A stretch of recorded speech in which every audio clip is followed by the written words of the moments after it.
कविता बहार के सभी श्रोता बंधुओं को नमस्कार।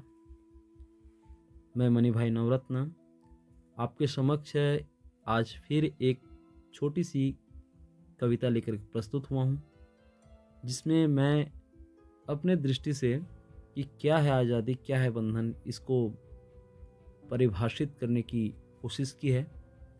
आशा है आपको भी यह बात समझ में आएंगी, और यदि कविता आप तक पहुँचे तो ज़रूर जो है आप कमेंट बॉक्स पर जो है अपनी प्रतिक्रिया व्यक्त करें। तो चलिए इस कविता का आनंद लें।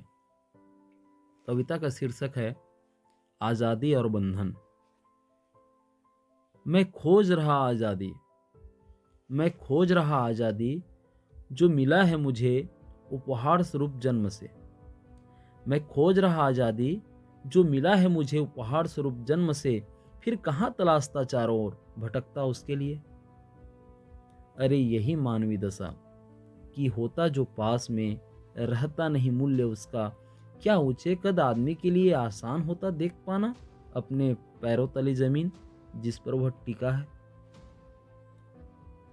तार्किक वन में छलांग लगाता बेचैन मृग, तार्किक वन में छलांग लगाता बेचैन मृग, कस्तूरे पाने को नाहक फिरता समझदार वन खास होने की नशा में। जो आम है वो भी असल चीज आजादी छोड़ खास होने की रंग में रंगने के लिए कतारबद्ध खड़े हैं। क्या संभव है राशि ठाट बाट में जिसे वह खोजना चाहता। मैं होना चाहता सच्चा सामाजिक, बन देश सिपाही, पहचान चाहता हूँ भीड़ में। मैं होना चाहता सच्चा सामाजिक, बन देश सिपाही, पहचान चाहता हूँ भीड़ में। चिंता मुझे अपने व्यक्तित्व का, एक रस हो जाना चाहता हूँ दुनिया पिंजर में।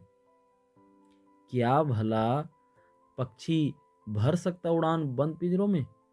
क्या भला पक्षी भर सकता उड़ान बंद पिंजरों में। सत्य अमर है उसमें बनावट नहीं, सादा स्पष्ट और सरल, वैसे ही जैसे आज़ाद होना। दुनिया के सारे कर्म बंधन के हैं, दुनिया के सारे कर्म बंधन के हैं। जिसने माना इसे असल जीवन आनंद के, वह फंसता गया कारागार में। यहाँ सुख है उतना ही जितना दुख है, यहाँ सुख है उतना ही जितना दुख है। यहाँ भोजन भी है चूंकि जीविया में स्वाद है और पेट में भूख भी। आसान नहीं 56 भोग के सामने उपवास का विचार, आसान नहीं 56 भोग के सामने उपवास का विचार। अगर ऐसा कर सके तो मिल सकती है आज़ादी। मैं झूलता ही पाया अपने को पेंडुलम की भांति, आज़ादी और बंधन के बीच। मैं रहना चाहता हूँ अपनों के संग पर घुल नहीं पाता, तली में बैठ जाता हूँ और छेप भांति। यही मेरी मौलिक प्रवृत्ति जो मिला है मुझे उपहार में। मूलतः मैं आज़ाद हूँ, मूलतः मैं आज़ाद हूँ। बंधक तब बन जाता हूँ जब मैं इसे खोजना चाहता इसे अपनों के बीच। बंधक तब बन जाता हूँ जब मैं खोजना चाहता इसे अपनों के बीच। तो दोस्तों ये थी मेरी कविता। यदि आपको कविता पसंद आई हो तो लाइक कीजिए। बहुत बहुत धन्यवाद कविता सुनने के लिए। नमस्कार।